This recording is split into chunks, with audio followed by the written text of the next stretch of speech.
les chatons, j'espère que vous allez bien. Aujourd'hui on se retrouve pour une vidéo make-up où je vais me maquiller avec les produits les plus chers de ma collection. Du moins les produits qui sont, on va dire, au-dessus d'une certaine gamme de prix. Donc j'ai tous les produits là devant moi. On va commencer tout de suite. Donc j'ai fait déjà mes soins au préalable. On va commencer par la base la plus chère de ma collection et contre toute attente, c'est la base Co. C'est la Hydrating and Perfecting qui est comme ceci. Je pense que je vous l'avais déjà montré. Donc c'est la base la plus chère de ma collection, hop, qui est une base de couleur un peu bleue. Alors, donc je vous l'ai déjà dit, c'est une base qui est bon. De base, c'est une base petit prix pour le fond de teint. Pour base pour les yeux, bah, c'est, enfin pour le fond de teint, pour la base. Bon, la base pour les yeux, c'est toujours la RM Beauty. J'en ai pas trouvé d'autres, on va dire, de base pour les yeux comme celle-ci. Je sais que Glowish avait sorti, je crois, quelque chose comme ça, mais il y a très longtemps. Non, c'était pas c'était Glowish ou Wish, je m'en souviens plus. C'était l'une des deux. De toute façon, c'est Huda Beauty, hein, donc je rappelle, cette base, je crois qu'elle est aux alentours de 29 €, quelque chose comme ça. Et la base Hydrating est à 15 € et des brouettes, donc on est autour des, pas loin des 40 € passés.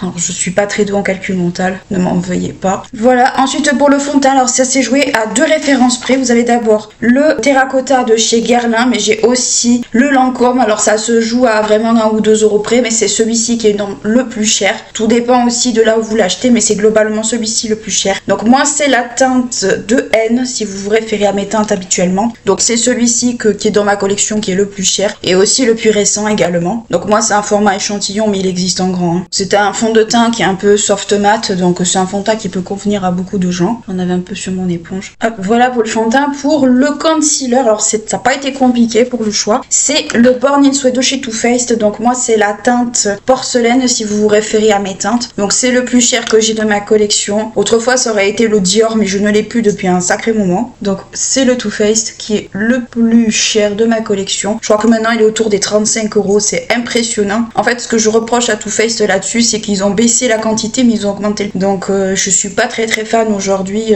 Je suis beaucoup moins emballée par ce concealer par rapport à ça qu'avant. Je vais prendre le préfixateur le plus cher et le seul que j'ai de ma collection. Donc c'est le Professionnel Super Setter. Donc je vais prendre celui-là pour fixer mon anti-cerne. Donc le Born in Sweat, si vous voulez pas investir dedans, le plus équivalent je trouve, c'est l'instantillage de chez Maybelline qui pourrait s'en rapprocher globalement. Voilà le concealer, donc je l'ai fixé, je l'ai étalé assez normalement. Ensuite pour la poudre, alors j'ai deux poudres, j'en ai pas 50, j'en ai deux. Alors ne vous fiez pas au contenant normalement. Bon là c'est un contenant Anastasia, mais dedans il y a de la poudre Fenty parce que je ne retrouve pas le grand format. Et la poudre Fenty, c'est la poudre la plus chère que j'ai dans toute ma collection. J'en ai que deux de toute façon. C'est pas le genre de produit que j'accumule trop, donc j'en ai que deux. Donc c'est celle-ci. Donc la poudre Fenty Beauty, c'est la Pore Filter comme d'habitude. Donc c'est celle-ci que je vais utiliser pour poudrer. Heureusement que c'est allé sur le pantalon, pas par terre. Alors j'ai fait sauter le tamis, mais il y a longtemps sur ce contenant. Donc j'en ai mis un peu dans le capuchon. Je fais très gaffe de pas trop le pencher. Je poudre mon anti-cerne. Moi ça va, elle fait pas trop bouger l'anti-cerne, ça va. Hop, j'en mets un peu sur ma paupière comme ça. J'ai pas besoin de mettre de fard beige. Si vous entendez du bruit en arrière-plan, c'est normal. Mon coloc est en train de travailler. Je sais pas trop de pousser la chansonnette trop forte. Je passe un gros pinceau pour tout répartir correctement. Parce qu'après moi je dois aller travailler ce soir. Donc je vais donner des cours. Donc il vaut mieux pas que ça soit trop moche. Ensuite, alors pour le bronzer, toute texture confondue, que ce soit crème, liquide ou poudre, le plus cher que j'ai, c'est la Terracotta de chez Guerlain. Ça ne change pas. C'est un produit que tout le monde connaît. Donc moi c'est un ancien modèle, mais ça ne change rien au fait que ça fait partie de la gamme Terracotta. Et la Terracotta, je crois la plus chère que j'ai vue sur le site de Guerlain aujourd'hui, fait 96 €. C'est une collection avec Pucci, je crois que ça s'appelle. Donc mais de base ça vaut dans les 59-60 €. Donc je vous montre, je pense qu'on connaît tous. Donc moi c'est une ancienne collection, mais pareil ça coûte. La Terracotta c'est le produit de bronzant que j'ai le plus cher dans ma collection, et c'est ce qu'on va mettre aujourd'hui. Ça reste un produit qui est très bien. Je sais qu'il y a plus pigmenté que la Terracotta, mais je pense que si vous voulez pas trop de pigmentation, ça peut être tout aussi bien de rester sur une ancienne valeur comme celle-ci. Moi je l'aime beaucoup.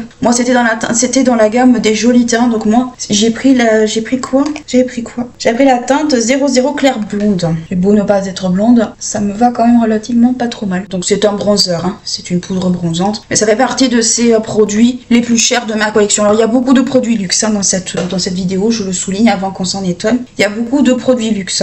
Ensuite, pour le blush, donc ça sera un blush de chez Dior. Alors c'est une vieille collection de Noël, mais là c'est plus une catégorie de produits pour le coup. Ce sont des blushs quand même qui sont assez chers, surtout les éditions limitées. Mais c'est un blush que j'aime beaucoup, surtout pour la période des fêtes, parce qu'il est légèrement satiné. Je trouve qu'il a des petites paillettes, il est très très joli. Si je retrouve le pinceau, ça serait quand même mieux. Ah. Donc voilà, il a des petites paillettes dorées dedans, il est très très beau. Il est très très joli, il est assez fin, il est assez discret. Moi j'aime pas trop les blushs roses, surtout quand ça fait rapidement harlequin. Mais il est très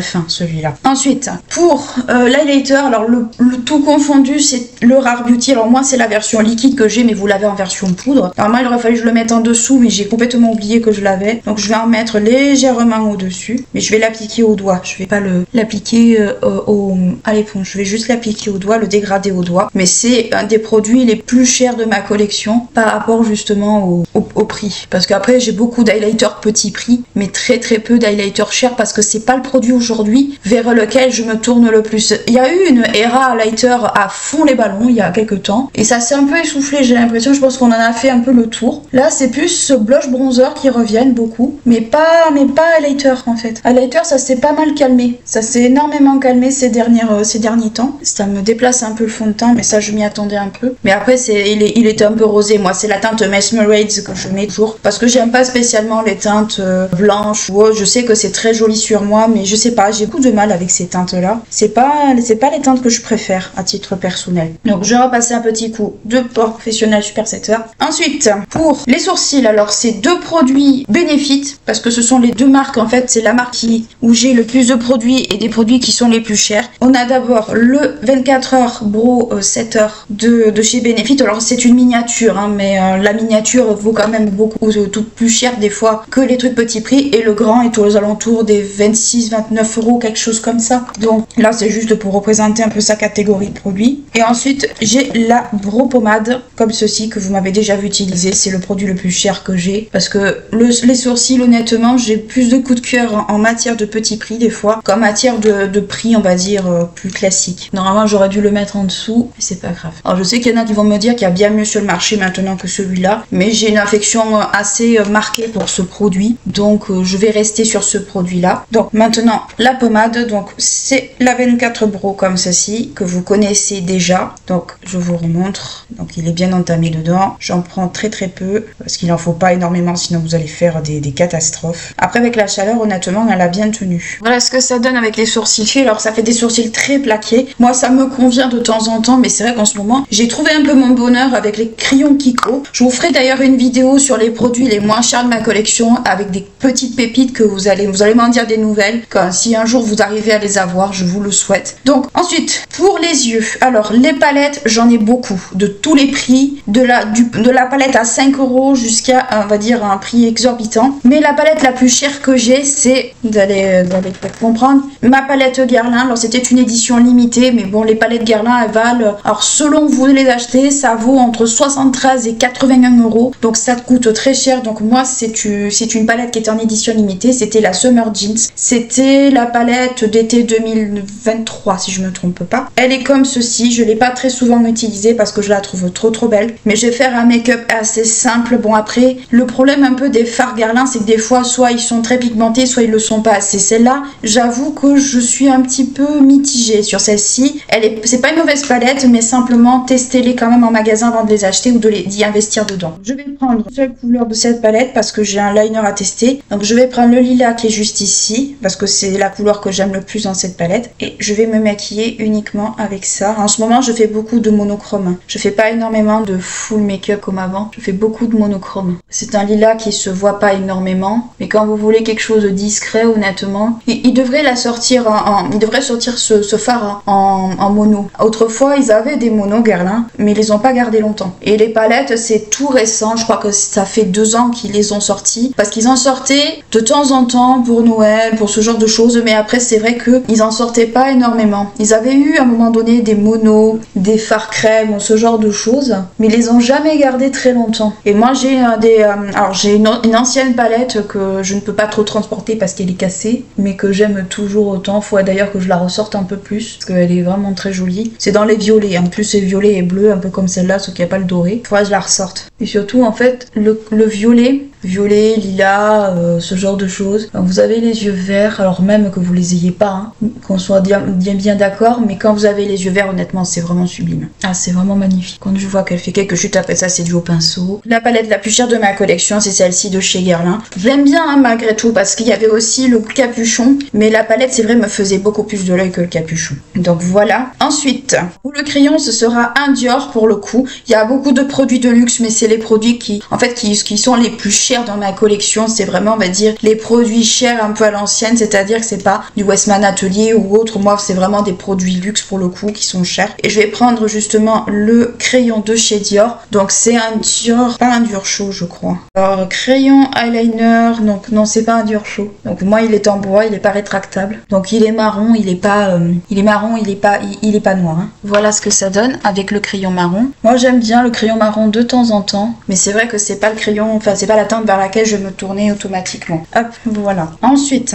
pour le mascara, enfin pour le liner avant le mascara. Donc le liner le plus cher que j'ai, c'est le Rare Beauty. Donc vous savez que j'aime beaucoup ce liner. C'est un liner, ce que j'appelle pointe calligraphie. Je vais vous le montrer, je vais juste le secouer un petit peu. Il est comme ceci. Par contre, il a pas mal coulé, j'ai l'impression. Mais c'est un liner qui est très liquide. Donc je vous conseille toujours de le garder tête en haut et jamais de le coucher ou de le laisser tête en bas. Vous allez vous retrouver avec une inondation dans votre capuchon. Voilà ce que ça donne après moult galères. Voilà. Donc le Rare Beauty, il est bien, mais faites très attention parce qu'il est archi liquide. Donc ne vous faites pas avoir, c'est un conseil que je vous donne. Ensuite, pour le mascara, alors ça s'est joué à 2 références près entre le Lancôme que j'ai ici en full size et le Estée Lauder. Le Estée Lauder, bon, c'est une des deux références les plus chères. Bon, celui-là, il n'existe plus malheureusement, donc je vais pas vous en parler. On va rester sur le Lash Idol de chez Lancôme que j'aime beaucoup, que j'avais acheté, je crois, quelques temps après sa sortie. Donc la brosse est recourbée comme ceci. Je vais y arriver. Voilà ce que ça donne. Alors moi j'ai des cils, honnêtement. J'adore mettre du mascara, mais malheureusement mes cils, c'est une cata. Donc voilà. Alors moi mes cils, faut pas trop s'y fier parce qu'ils sont longs, ils sont droits et j'ai pas le réflexe en fait de les recourber. J'ai pas ce réflexe en fait. C'est un peu ma faute, j'ai pas ce réflexe. Mais c'est un bon mascara, je trouve. Alors moi je l'ai laissé vieillir quand même assez longtemps parce que la formule de ce truc est très liquide. Donc si vous aimez pas les formules liquides, mais que vous voulez l'essayer, je vous conseille de l'essayer d'abord et de le laisser vieillir pour qu'il devienne un peu la texture que vous voulez. Pour les rouges à lèvres, alors les rouges à lèvres chers, j'en ai beaucoup, j'en ai énormément, mais il y en a un en fait qui est en 2 parties que je vais vous présenter, qui pour le coup, il fait partie de mes rouges à lèvres les plus chers. Il s'agit du rouge G qui est comme ceci, qui est en 2 parties, donc le tout vaut maintenant 76 €. C'est quand même assez cher. Après, c'est refilable, c'est-à-dire que vous gardez le capuchon et vous jetez ça simplement. Donc moi, j'ai une teinte qui est très ancienne, enfin qui est en très ancienne façon de parler, c'est la teinte 96. Et ça, c'était une collection avec les pierres, donc je crois que c'était l'améthyste que j'avais pris, il me semble. Mais ça fait partie des produits les plus chers de ma collection. Donc voilà ce que ça donne pour le make-up au final. Donc ce sont les produits les plus chers de ma collection. Certains, je les ai depuis assez longtemps pour bien les connaître. Et d'autres, en fait, ce sont des produits des fois qui, bon, sont des éditions limitées. Je sais que c'est des fois très frustrant quand vous voyez des éditions limitées dans mes vidéos. Mais partez du principe que c'est une catégorie de produits, pas le produit en lui-même. Je vous l'ai toujours dit, ils ont beau faire dans les marques des éditions limitées, très souvent, c'est une catégorie de produits qu'il faut prendre en compte et pas forcément le produit qui est en lui-même. Voilà pour mon petit look, j'espère qu'il vous aura plu. Alors je sais que là j'ai un truc qui est très bizarre au niveau de cet œil, mais j'ai eu une espèce de galère en posant le liner. Quoi qu'il en soit, n'hésitez pas à liker, à clocher, à vous abonner à la chaîne si ce n'est pas encore fait. Ce serait bien qu'on arrive aux 250 premiers abonnés d'ici au moins la fin du mois de septembre, début octobre. Moi je vous fais d'énormes bisous, je vous dis à bientôt. Ciao.